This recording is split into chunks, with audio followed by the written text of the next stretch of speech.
Je suis Jean-Marie Landais, directeur du centre pénitentiaire de Marseille.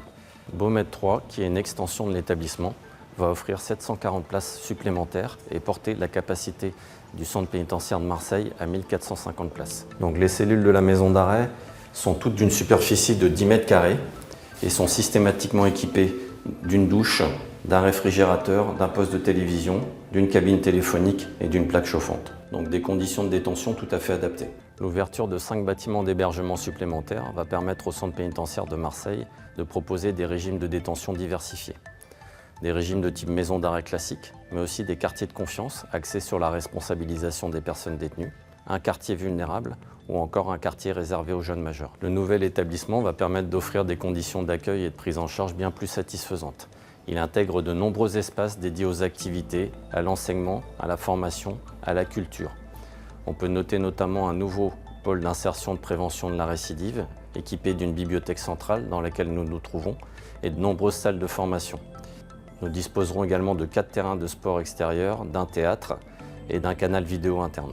La construction de Baumettes 3 a débuté en 2023, après la démolition de Baumettes historique. Nous avons réceptionné le nouvel établissement le 15 juillet dernier.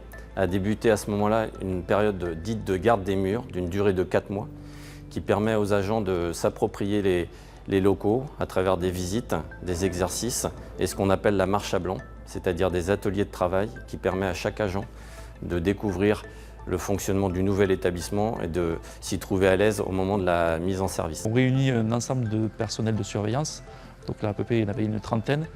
Il y a des personnes qui jouent le rôle de personnes détenues, donc vous l'avez vu, on est enfermé dans les cellules, et des personnels qui jouent leur propre rôle de surveillants. Ça va être un gros paquebot qui va ouvrir, ça va être 35 cellules par étage, presque toutes doublées, donc ça va faire beaucoup de monde, ça va être une grosse machine qui va se mettre en marche.